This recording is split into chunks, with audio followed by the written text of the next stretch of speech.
Olá, boa noite. Boa noite. Funcionou o link hoje?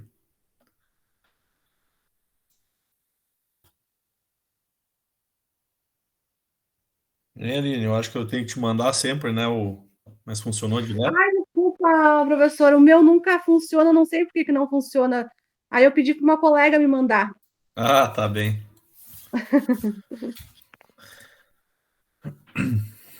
E os demais, tudo tranquilo? As questões conseguiram fazer?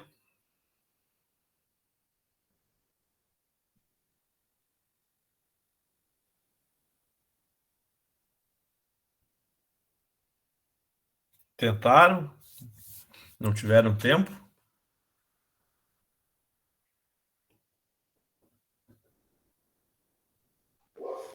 Hoje é equilíbrio de mercado, né, professor? Ou é a oferta e demanda?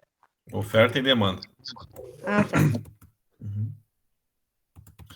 Só que ainda a gente vai retomar alguns princípios que a gente viu rapidamente no final da aula passada e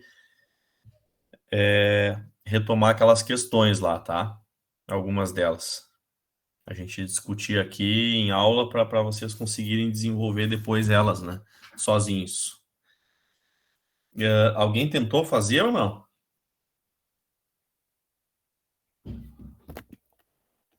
Não teve tempo?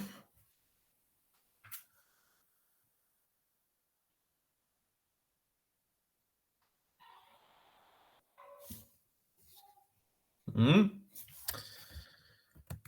Muito bem, vamos lá então.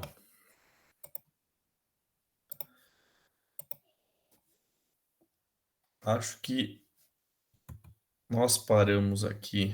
Deixa eu compartilhar a tela com vocês. Vocês me ajudem a lembrar. Eu acho que o princípio marginal, a gente viu bem ele, né? Falamos bastante dele, certo?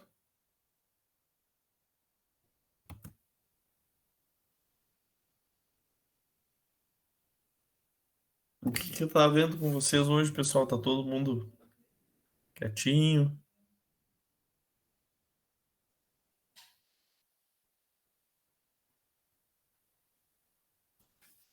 Alguém não tá ouvindo? Tá, mas todo mundo tá escutando, né? Sim, professor. Ah, tá. Princípio marginal a gente chegou a ver bem detalhado na semana passada, né? Eu acho que esses exercícios aqui do 4 ao 8, a gente chegou a detalhar eles ou não? Vocês lembram? Sim, a gente já estava lá no 9, né? Ah, muito bem. A gente parou aqui, né? Então, a gente só não viu. Aí vamos ver esses princípios aqui com mais calma, né? Dos retornos decrescentes, a gente deu uma repassada mais rapidamente nele, né? A gente pode retomar daqui. Então, o princípio dos retornos decrescentes. Alguém lembra o que a gente falou semana passada ou não?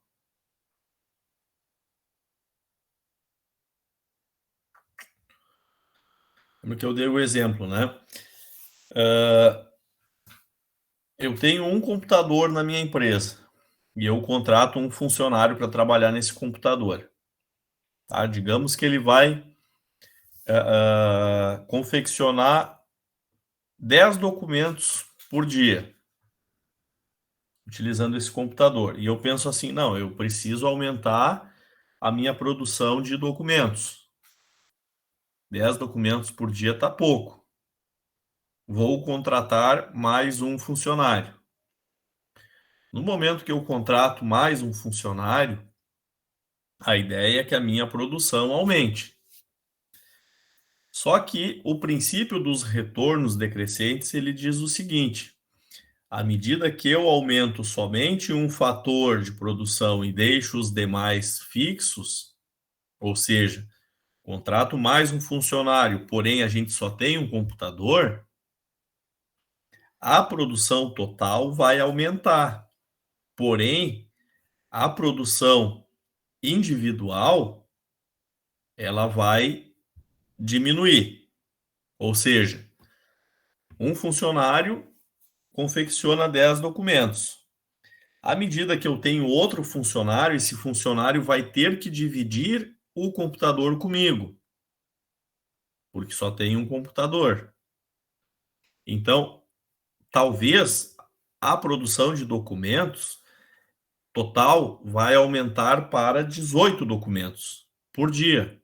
Porém, cada funcionário agora vai produzir 9 documentos. Então, a produção individual, tá, ela vai decrescer. Antes um funcionário produzia 10, agora cada funcionário, como tem 2 e nós temos que dividir o computador que estamos utilizando, cada funcionário vai produzir 9 documentos. Porém, mesmo sendo decrescente a produção individual, a produção total ela aumenta de qualquer forma, né? Certo? Porque antes nós produzíamos 10, agora nós estamos produzindo 18. Só que cada funcionário está produzindo menos. À medida que eu vou aumentando somente um fator, vou aumentando o número de funcionários, a produção total ela vai aumentar. Porém, a individual ela vai decrescendo, e é justamente isso que nos traz o conceito do princípio dos retornos decrescentes. Certo? Até aqui eu acho que ficou bem claro, né? Depois a gente viu o princípio da externalidade. Externalidade diz o seguinte: tudo aquilo que a gente faz, ela pode ter reflexo em terceiros. E aí a gente tem o custo ou o benefício de externalidade. Custo de externalidade, a gente colocou ali a fumaça do cigarro. Nós temos os fumantes passivos, né? Então, o que é o fumante passivo? Aquela pessoa que está do lado de alguém que está fumando e acaba inalando indiretamente aquela fumaça junto, né? Uma indústria, por exemplo, que está produzindo, porém ela está soltando lá os gases da produção, da sua caldeira, da queima lá durante o processo produtivo, né? Os gases no meio ambiente. Então, isso é um custo de externalidade também. Tá? O benefício de externalidade, ele diz o seguinte, relacionado a essa produção também, porém que gera impactos positivos em terceiros, certo? Diferente do custo, que são impactos negativos, o benefício, eles são impactos positivos. O exemplo mais claro disso, próximo, que a gente consegue enxergar aí, são as vacinas, né? Então, alguém criou lá, produziu, fez através de uma pesquisa científica lá, e que acaba beneficiando aí muitas pessoas, né? Então, esse a gente pode ter um exemplo aí de benefício de externalidade. Então, são esses reflexos que tem a partir de ações, né, das empresas em terceiros, certo? Pessoas que não estão envolvidas diretamente com o processo, mas acabam sentindo as consequências, né? O outro princípio que a gente viu, antes de nós entrarmos lá nos exercícios, a questão do valor real, tá? E aqui eu quero chamar a atenção para vocês, acho que a gente viu bem rapidamente na aula passada, mas a questão do aumento generalizado de preços, né? Que é basicamente o conceito de inflação. Então, quando nós temos esse aumento, e é uma situação que a gente vivenciou bastante agora nos últimos tempos, né? Muito fruto da pandemia inicialmente, né? E posteriormente, depois da guerra lá entre a Rússia e a Ucrânia, né? Então a gente acabou tendo uma elevação aí no preço de basicamente todos os itens aí da cesta básica, né? Talvez não sentimos tantos em determinado setor devido a nossa produção aqui interna, né? Mas com a pandemia isso afetou bastante, né? E a guerra ajudou nesse processo inflacionário aí que deve ao longo do tempo, né? Isso se a guerra não continuar, né? Mas se ela continuar, provavelmente alguns itens ainda, né? Podem estar sofrendo impacto aí, como combustível, por exemplo, né? Podem estar afetando a produção, né? Que quando a gente fala em produção de petróleo, tá, pessoal, a gente não está falando somente de gasolina e óleo diesel, né? Então, quando a gente fala em produção de petróleo, a gente está falando também naqueles itens que são ou na matéria-prima de vários outros itens, né? Então, vários, até o próprio vestuário, né, que a gente utiliza, ele, de certa forma, ele tem na sua composição um derivado do petróleo lá, certo? Então, essa produção em massa de alguns itens também é bastante afetada, não é somente a questão do combustível que está em jogo, né? Mas também a produção de determinados itens, né? Que o petróleo ele é utilizado, inclusive, para isso, né? Mas voltando para a questão da inflação, então, ela é importante, ou é importante nós conhecermos esse conceito para conseguir trabalhar aqui com o princípio do valor real, né? Então, o que importa, né, é o valor real da moeda ou da nossa renda, a questão do poder de compra, né? E até um item bastante discutido aí, questão do cenário político, o pessoal falando de aumento de salário, de reajuste, né? Então a gente vai conseguir traduzir, deixar bem claro isso e facilitar o nosso entendimento, né? Então essa questão do valor nominal e valor real, tá? Então o valor nominal é o valor do dinheiro propriamente dito, aquela quantia de dinheiro que nós temos. Vamos dar um exemplo aqui, R$ 100. Tá? Então, digamos que nós temos R$ 100, uma quantia em dinheiro. Tá? Vamos pegar o exemplo que está ali. Tá? O valor nominal do salário pago por uma loja de livros é R$ 30 por hora. Certo? Então, para vocês não perderem o foco, mas podem estar assimilando, depois a gente utiliza outros exemplos. Tá? Então, R$ 30 por hora. Já o valor real é essa mesma quantidade de dinheiro com relação à quantidade de bens que a gente consegue comprar. Então, a gente traduz o nosso poder de compra. Então, se o valor real do salário da livraria seria reduzido se os preços de moradia e alimentação aumentassem. Isto se o valor nominal do salário permanecesse constante. O que quer dizer isso? Então, suponhamos lá que alguém teve reajuste de salário aí durante esse ano, que passou, alguém teve aumento de salário? Ou ano passado, ou ano retrasado, alguém teve?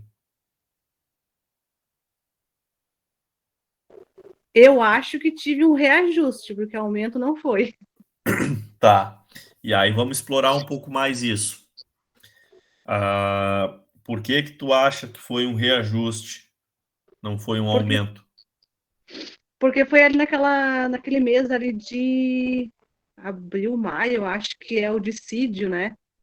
Uhum. E aí o dissídio acontece e eles normalmente pagam o valor, fazem um acordo para pagar o valor da inflação do período, né? A inflação acumulada, né? Provavelmente Sim, esse ano aí o pessoal pagou em média 11, 11,5%, 12%. foi 12, eu acho. O dissídio, tá? Se o dissídio ele é exatamente igual ao valor da inflação do período acumulado, então a gente não teve aumento de salário. A gente teve o reajuste, ou também alguns chamam de reposição salarial, que na verdade o que quer dizer?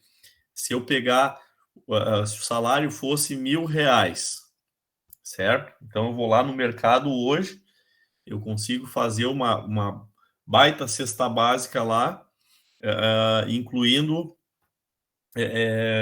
digamos que a gente consiga comprar, vamos pensar aqui, R$1.000, deixa eu fazer uma conta rápida aqui. R$1.000 dividido por, digamos que a carne de primeira lá, para fazer bife alcatra, estava R$35 ano passado, tá? Então, eu conseguiria comprar aí em torno de 29 quilos de alcatra, certo? Com o meu salário de R$1.000 no ano passado. Aí, digamos que esse ano eu não tive reajuste do salário.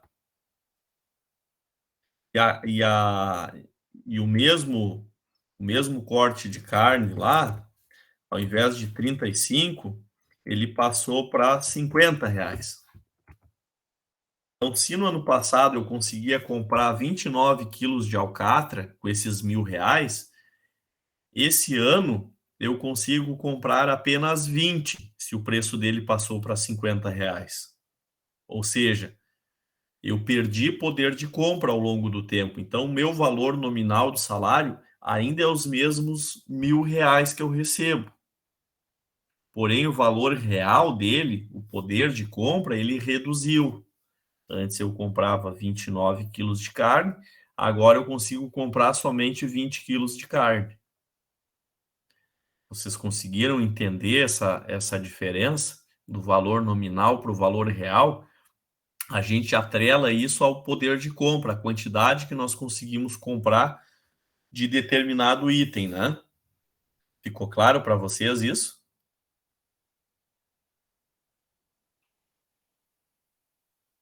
Sim, não?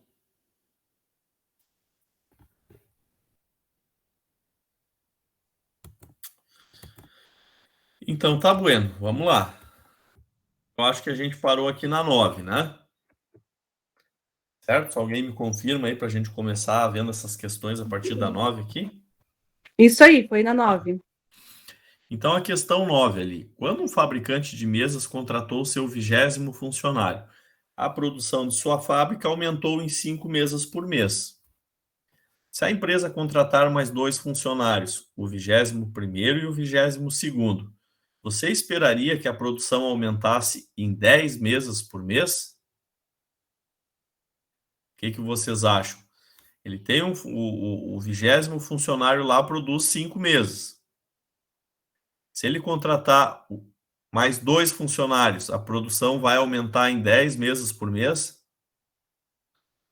Alguém respondeu essa? Quer contribuir, hein?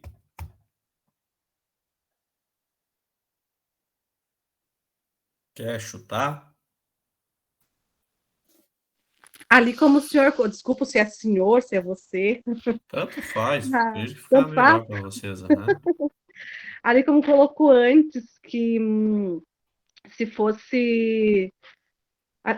Tu colocou ali antes sobre essa pergunta, né? Uhum. Então eu coloquei como não conseguiria fazer o mesmo total de mesas.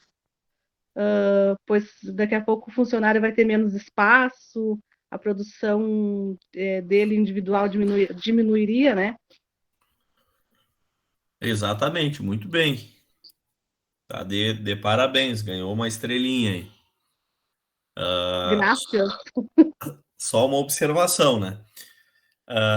A produção total, ela vai aumentar. Sim, Porque sim. tem mais gente fazendo. Agora, a individual, como bem colocaste ali, realmente.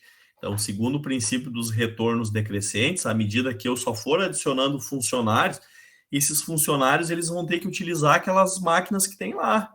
A gente não aumentou o número de máquinas. Então, um vai estar ocupando ali o mesmo espaço do outro, né? Vai ter que esperar um utilizar a máquina para conseguir utilizá-la, né? Então, a produção individual ela tende a ser decrescente, ela vai diminuir. Então, talvez o 21º funcionário ele vai aumentar, vai conseguir fazer 4 mesas. Se eu contratar o 22º, talvez ele vai fazer 4 mesas também, porém ali a gente não vai conseguir aumentar em 10, justamente por causa do princípio dos retornos decrescentes. A tendência é que quanto mais nós aumentamos, né, somente um insumo e deixamos os outros constantes, fixos, né, essa produção ela vai aumentar. Porém, a produção individual ela vai ser decrescente ao longo do tempo. Certo? Então, muito bem, fiquei bastante feliz aí com essa colocação. A número 10, a gente fala também dos princípios dos retornos decrescentes. Um funcionário adicional diminui a produção total. Verdadeiro ou falso? Explique. Quem gostaria essa de responder?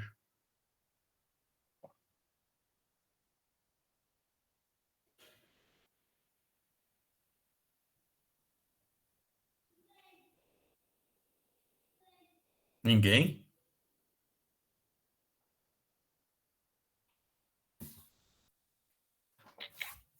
Eu acho que ele diminui o pessoal, o total ele aumenta, isso?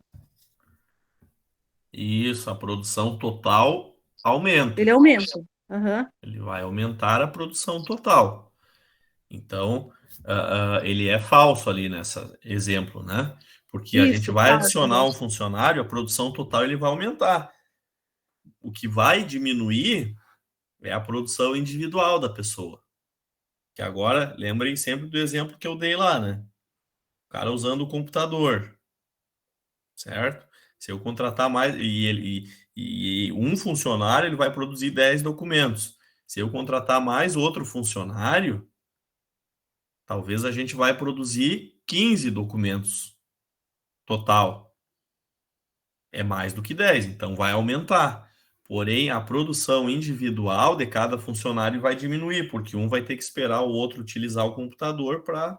Eles vão ter que usar o mesmo equipamento, né? Então, quando um vai estar utilizando, o outro vai ter que esperar, certo?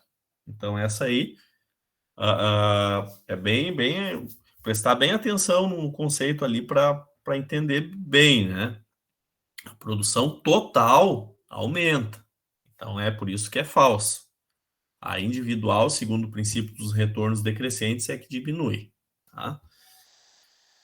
A número 11, para cada um dos exemplos a seguir, há um benefício ou custo de externalidade.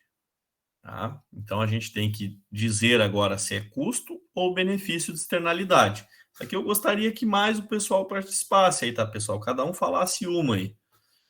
Seu colega de quarto ouve uma música detestável em alto volume. É benefício ou custo de externalidade?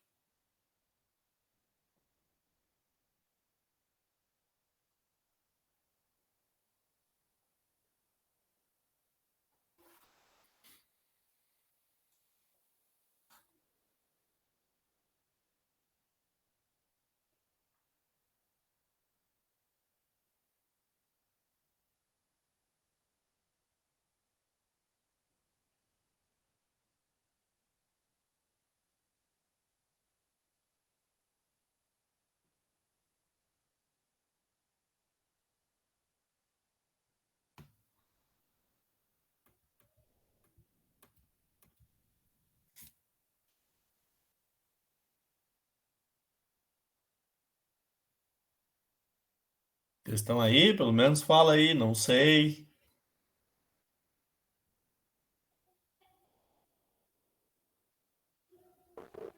Benefício não é, eu acho. Só não me pergunte o porquê. Custo, né? Custo por quê? O colega de quarto está ouvindo uma música detestável em alto volume. Ou seja, está fazendo alguma coisa que está impactando outras pessoas, terceiros. Então, se vai impactar negativamente, é um custo de externalidade. A outra, utilização de mercúrio na mineração de ouro em leitos de rios contamina esses rios. Custo ou benefício?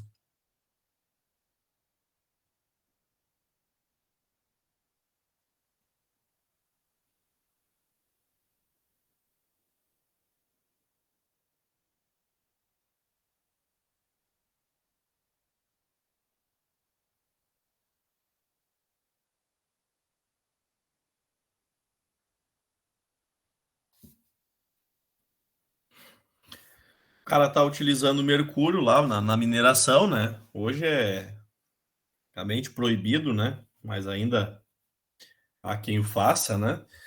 De maneira ilegal, contaminando leitos de rios, tá? Então, causando a morte de peixes, prejudicando a pesca, prejudicando o turismo. Então, isso acaba sendo um custo de externalidade, né? Alguém faz alguma coisa que vai ter um impacto em terceiros. O morador de um bairro residencial recolhe e reforma carros velhos em seu quintal.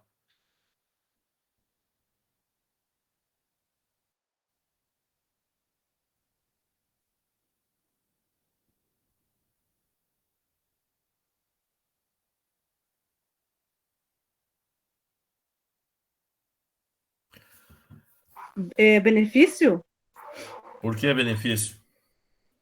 Que ele está recolhendo algo da rua, está reformando para, de repente, para uso, sei lá. Pensa que você seja o vizinho dele. E aí esse cara tá com um monte de sucata no pátio dele, do lado da tua casa. É uma coisa boa ou é uma coisa ruim? Vá pensando assim, é ruim. Tu tem o teu jardim lá bem bonitinho e aí o cara do lado com um monte de sucata, né? Na frente de casa, né? Então, pode ser um custo de externalidade, né? O cara recolhe e reforma carros no quintal dele. Se fosse dentro da garagem ou dentro de um prédio dele, né? Mas no quintal, daí não dá, né? Somente se o quintal for na frente de casa, né? Fora o que pode juntar de bicho, né? Então, temos que enquadrar isso aí como um custo de externalidade. Agora, uma família aí contribui com 15 mil reais para uma organização que oferece refeições aos menos favorecidos. Benefício ou custo? Benefício. Benefício, muito bem. Então ela fez uma doação lá, contribuiu com um valor que vai impactar em terceiros, né? Então a gente chama de benefício de externalidade. A última lá, um proprietário de terras preserva uma grande área florestal da flora local, o nosso cinturão verde aí, né? E assim fornece um habitat para uma espécie de coruja ameaçada de extinção. Benefício ou custo?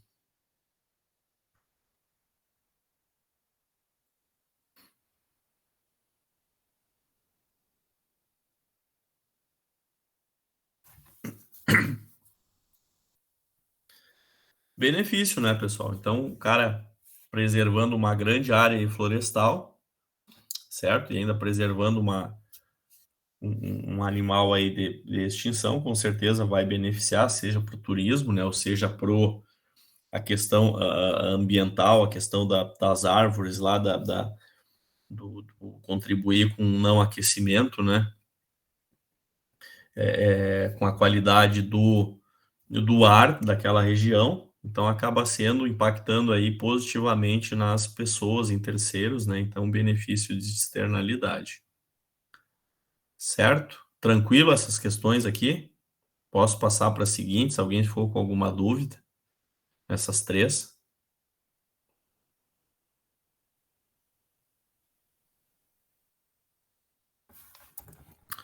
Ok, seguindo então. Os salários médios mensais do Brasil aumentaram muito entre 70 e 93, mas os salários reais caíram. Por, por que isso ocorreu? Então, a partir daqueles conceitos que a gente viu de valor real e nominal, como que vocês poderiam responder isso? O salário médio mensal no Brasil aumentou bastante, mas o salário real caiu. Então, salários médios mensais, salário nominal aumentou e o salário real caiu. Por que que isso ocorreu? Qual é a relação que tem entre valor nominal e valor real?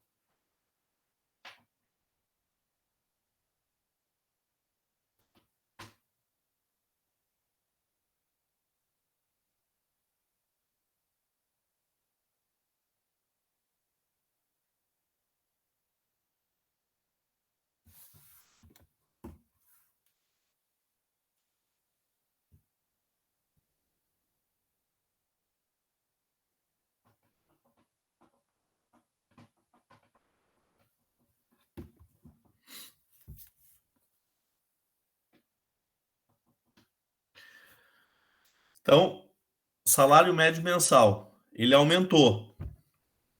Porém, o salário real caiu, então vocês lembrem a relação da questão do poder de compra. Então, lembrem do salário. Digamos que o salário aumentou X% nesse período. E aí pega um exemplo da carne que eu dei, a R$ 35, certo? Porém, o meu salário aumentando para 1.100, por exemplo, ele teve um aumento de 10%.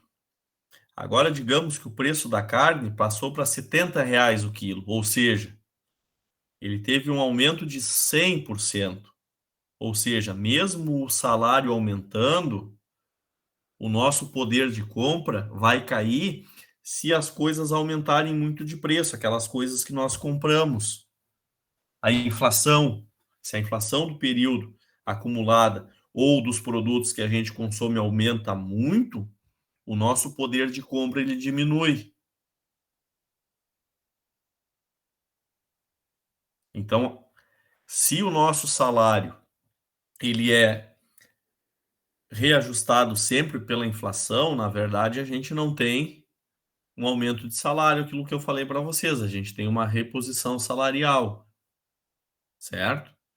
Então, nesse período lá, foi o período terrível, certo? Que a gente teve aí inflação um período chegando aí a 700%, certo? Então, acumulado, né? Então, no mês lá, 70%, 80% a gente teve, tá? De inflação. Então, uma coisa absurda. E aí, teve um período em que tiveram a questão do gatilho salarial, chegava a tanto por cento a inflação, disparava o aumento do salário automático, mas foi uma série de desastres lá, de planos para conter esse processo inflacionário, que aí só se normalizou com a criação lá do plano real, certo? Então, nesse período aí, para vocês conseguirem entender, se o salário aumentar e a inflação aumentar muito mais do que o valor do aumento do salário, a gente tem uma redução aí no salário real, por isso que ele cai, certo? Ficou claro isso para vocês, tá, pessoal? Só para entender, porque essa é uma questão importante, tá? A gente entender esses conceitos, tá tranquilo?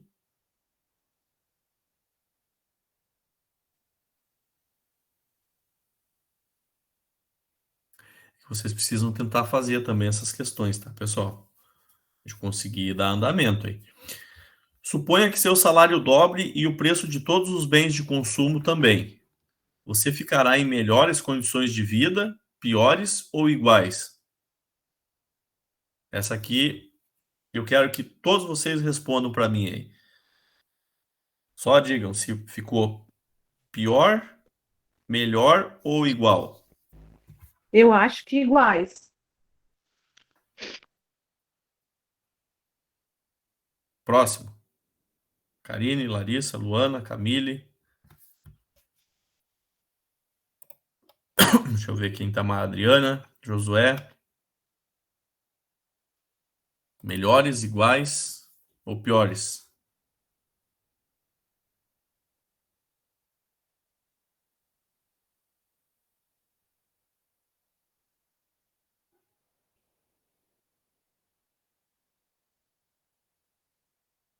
Tchê, o que que tá vendo? Vocês estão aí?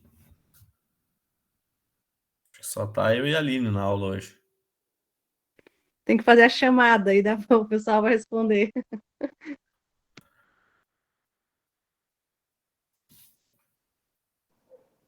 O pessoal não tá com o microfone aí. Pode usar o chat ali, tá, pessoal? Pra Oi, responder. prof. Oi. Prof. É que eu estava lendo aqui de novo Sim. a questão. Tá. Eu acho que se dobrar o salário e os bens de consumo também concordo com a colega Aline. Fica igual, né? Porque não muda. Muito bem. Temos dois que acham que Eu tô- vai ficar iguais. Pra mim também Peraí, fica prof, eu tô igual. lendo. Igual também, Luana. Dependendo da porcentagem X, eu acho, de cada dos bens, no caso. Como eu estou feliz que vocês estão agora ativo na aula. A Larissa está lendo. Karine, quer arriscar?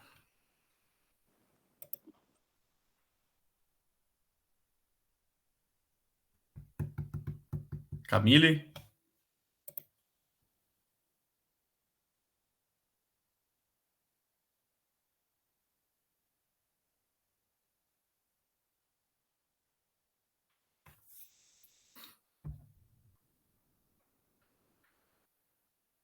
Essa nós vamos ficar, como vocês falaram, né? Pela lógica do valor real e valor nominal, nas iguais, certo? Mesmo que o salário dobre, então eu digo para vocês, quando eu falo do salário, que é uma reposição salarial, na verdade é para a gente manter o nosso poder de compra, certo? Lógico, a questão da inflação, ela cada um tem a sua inflação. Ah, como assim cada um tem a sua inflação? Porque o índice da inflação, ele considera lá uma cesta de produtos, tá? Então, dependendo do índice, tá? E tem alguns índices que eles consideram lá. Ah, o combustível, ele impacta X% na renda da pessoa, alimentação X%, vestuário, moradia, certo? Então, depende do índice, ele vai impactar. E aí, de certa forma, a inflação nossa a gente vai fazer também. Pode ser que a gente não ganhe aumento de salário, mas a gente, por vezes, pode reduzir o nosso custo de vida também, né? Então, isso varia muito, essa questão de ficarem iguais, piores ou melhores. Mas se a gente, digamos que o salário dobrou, porém o preço dos produtos que a gente compra dobrem também, ou seja, na verdade, a gente vai ficar iguais, né? Nas mesmas condições, certo? Porque aí a gente teve o aumento, a reposição, o reajuste lá de X valor, só porém as coisas dobraram de preço também, né? Então a gente acaba ficando na mesma situação, certo? Agora 14, suponha que seu banco pague 12% ao ano sobre sua conta poupança. Cada R$ 100 no banco vai aumentar para 112, a gente vai ter um juro de 12. Se os preços aumentam em 10% ao ano, quanto você realmente ganha mantendo R$ 100 no banco por um ano? Qual é que é o ganho real que a gente vai ter aqui?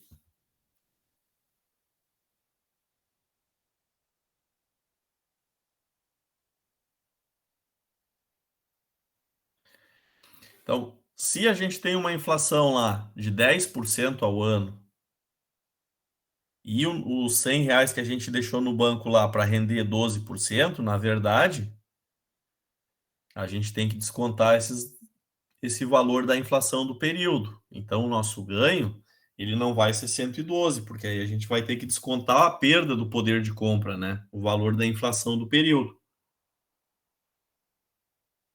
Então, esse cálculo a gente tem que fazer também quando a gente vai buscar um investimento, né? Então, quando a gente faz a análise de investimento, a gente faz a regressão lá, a gente considera, né, o custo de oportunidade do período lá, o índice inflacionário, para trazer a valor presente aí o valor do investimento, né, aqueles fluxos futuros até o valor presente, tá? Então, nesse exemplo aqui, a gente ganha 12% ao ano. Porém, ao longo desse ano, esses R$ 100, a gente teve um aumento de 10% no preço dos produtos que nós compraríamos com esses R$ 100. Então, o poder de compra dos R$ 100, ele diminuiu ao longo do tempo. Se o banco me pagou 12 e a gente perdeu 10% desses R$ 100, então, na verdade, eu tive um aumento real lá de 2%. Então, a gente tem que descontar a inflação do período para saber quanto que a gente teve de ganho real, tá? Então, aqui a gente pode fazer o seguinte, pessoal. Pegar e fazer um exemplo com o aumento do salário lá de vocês. Digamos que o chefe lá de vocês diga, olha, vocês vão ganhar 12% de aumento. E a inflação do período deu 10%. Os mesmos números ali desse exercício. Se a inflação deu 10% e vocês ganharam 12% de aumento, vocês tiveram um aumento ou uma redução de salário? O que vocês acham? Ou melhor, vocês tiveram um aumento ou um reajuste do salário? Um reajuste. Um aumento do salário? Reajuste. Mas a gente ganhou 12% de aumento, a inflação foi 10%. Então, aumento. Um aumento, certo? Se a gente ganha um valor acima do valor da inflação, aí a gente considera que tem um aumento de salário, né? Então vamos ver se a gente teve candidatos aí que prometeram um aumento de salário acima da inflação, certo? Então vamos ver se realmente vai ser possível, né? A gente espera que com o passar aí de pandemia, de guerra, as coisas normalizem e a gente consiga, né, realmente ter quadro econômico estável, né? Vamos ver os próximos capítulos, né? Então, dessas questões aí, pessoal, tudo tranquilo. Eu peço que vocês, assim, tentem fazer com calma, tá? Elas para a gente não ficar para trás. Antes, deixa eu já projetar aqui o próximo conteúdo que nós vamos tratar. Opa, aí. Enquanto isso, eu quero fazer a chamada.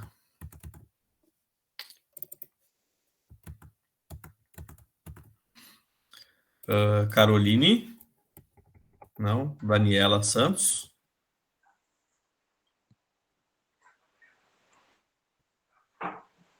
Daniela Carvalho? Não sei se ela não saiu agora, né? A Adriana tá aí. Oi. Daniela Campos?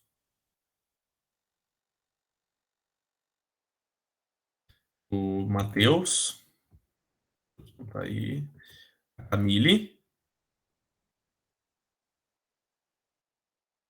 Aqui. A Karine Carvalho? A Larissa?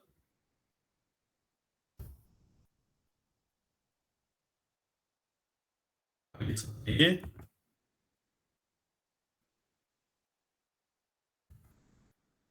Josué? Boa noite, estou presente. Morgana?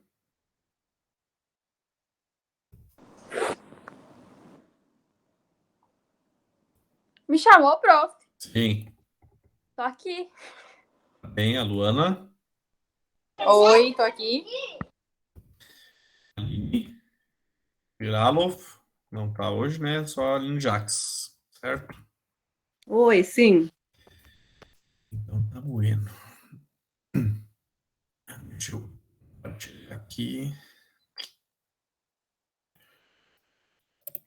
Essa parte do conteúdo é barbada, né? Oferta e demanda. Alguém já ouviu falar sobre oferta e demanda aí?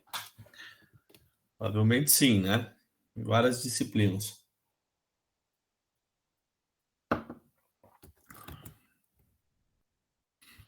Então, quando a gente fala de oferta e demanda na economia, né? O mercado nada mais é do que um arranjo, tá? Um arranjo de um local lá onde nós temos compradores e vendedores, né?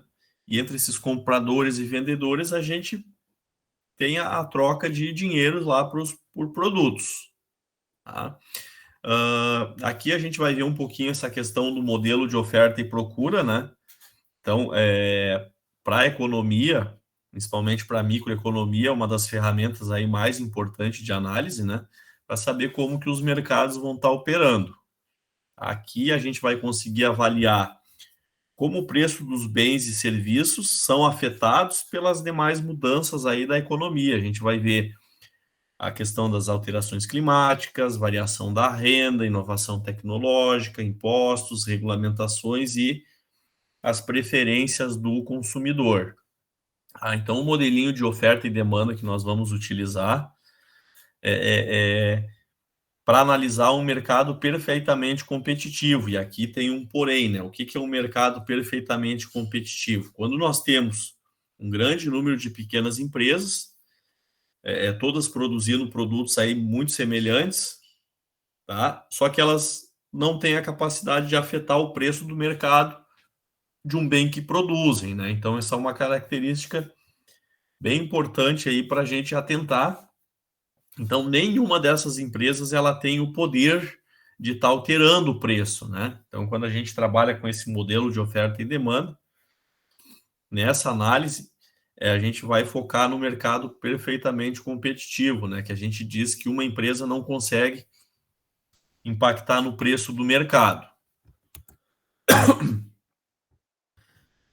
A curva da demanda, tá? Ou seja, pelo lado da demanda no mercado, os consumidores vão estar comprando bens das empresas, certo? Então, são aquelas pessoas ou empresas que necessitam de algum bem ou serviço. A principal pergunta a respeito da demanda é quanto de determinado bem os consumidores estão dispostos a comprar em certo período de tempo, né? Então, a gente tem uma relação temporal aqui e uma relação temporal com a quantidade de bens. O consumidor que esteja disposto a adquirir um determinado bem vai aceitar sacrificar uma soma de dinheiro suficiente para comprá-lo, né? Então aqui a gente entra naquela questão lá que a gente viu no início dos trade-offs aí da economia, né? Então ele vai demandar um determinado bem a um determinado preço, né? Então quanto que ele vai abrir mão ou vai estar disposto a abrir mão de um outro bem para comprar aquele em questão, né? Então, além de desejar comprar o bem, ele tem que estar disposto a sacrificar algo para obtê-lo, né? Então, a demanda é definida com relação temporal, por exemplo, um dia, um mês ou um ano, né? Então, essas características aí da curva da demanda. Aqui a gente vai ter as determinantes da demanda. Então, quanto de determinado bem um indivíduo está disposto a comprar? Então, uma série de variáveis aí vão acabar impactando, né, nessa quantidade. Então, aqui a gente vai trazer uma lista, né, dessas variáveis que podem afetar a decisão do consumidor de comprar ou não. Tá? Aqui a gente está utilizando ou vai utilizar o mercado de pizzas. Então, o que vai impactar a quantidade demandada, desejada dos indivíduos em comprar pizzas? Por exemplo, o preço do bem, lógico, né? O preço da pizza. Então, se a pizza estiver muito cara, talvez o cara não vai desejar comprar aquela, ou vai até desejar, mas não vai comprar aquela pizza, né? Outra variável, renda do consumidor. Então, o salário mensal. Então, se o cara teve lá uma redução drástica de salário, certo? Talvez ele, a pizza já não se enquadra aqui no meu orçamento, então eu vou deixá-la de lado, certo? Então, além do preço, a renda do consumidor vai afetar a quantidade demandada de pizza. Preço do bem substituto. Então, se o cara pensa assim, hoje eu vou comprar uma pizza ou eu vou comprar um X? Opa, lá em tal lancheria, os caras estão fazendo uma promoção de X lá, 5 pila o X. Já vou deixar a pizza de lado, vou lá comprar o X na promoção, né? Então, se chama bens substitutos. Preço dos bens complementares, ali como cerveja ou refrigerante, né? Então, pode também impactar a quantidade demandada. Um exemplo aqui, fugindo um pouco do mercado das pizzas, mas como o preço da carne subiu muito na pandemia agora, a gente teve uma redução na demanda por carvão, certo? Então, provavelmente o pessoal, nesse período em que o preço da carne para churrasco estava muito alto, ainda está, né? Mas ele vem baixando ao longo do tempo aí. O pessoal vendeu muito menos carvão, porque menos gente estava fazendo churrasco, né? Isso é uma questão lógica. Outra variável, a preferência do consumidor e propaganda, questão do marketing, aí, quanto o pessoal bate lá na tecla aquela para o cara comprar determinado produto, né? E a preferência, questão lógica, né? A expectativa do consumidor quanto a preços futuros, tá? Então, isso é uma questão é bem impactante, não só com relação ao preço, mas com relação à quantidade também, né? Exemplo disso, começou a manifestação agora, ontem, né? O pessoal começou, hoje nós já tínhamos fila nos postos aí de combustível, porque o pessoal tem a expectativa que vai faltar combustível, né? Então, essa é a questão da expectativa da demanda, né? Por expectativa. E a questão de tradição e hábitos culturais, né? Então, aqui a gente tem a demanda muito grande por erva mate, né? Por chimarrão, enfim, essas questões, né? Então, essas variáveis aí são as determinantes da demanda. A atuação em conjunto delas vai definir quanto de um bem específico um consumidor está disposto a comprar, certo? Então, aqui, determinantes da demanda. Depois, na aula que vem, a gente vai começar tratando, então, da curva da demanda individual e a lei da demanda. A questão da lei da demanda, a gente vai ver que a gente vai tratar somente duas variáveis, preço e quantidade. As demais, a gente vai manter elas fixas, né? Então, para tanto, eu vou pedir que vocês façam a leitura aí desse material para a próxima aula. Na próxima aula também a gente vai ter disposto lá uma primeira atividade aí valendo a avaliação da aquele primeiro material que a gente teve aí os nossos 4 primeiros encontros, certo? O tempo já está esgotando, mas foquem nesse conteúdo, tá? Façam a leitura para a aula que vem e já deem uma retomada para a nossa próxima atividade na semana que vem. Ao final do encontro da semana que vem, eu vou deixar disponível uma semana para vocês efetuarem a atividade de forma virtual. Certo? Tranquilo? Tudo bem? Dúvidas? E durante a leitura que vocês fizerem do material, por favor, façam contato e tirem dúvidas, eu fico à disposição. Tá certo?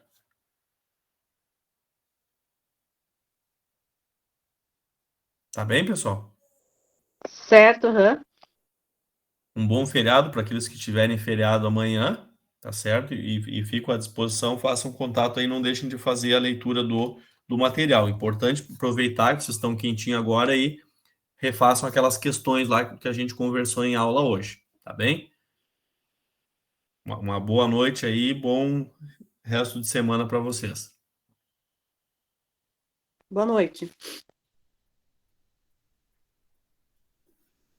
Boa noite.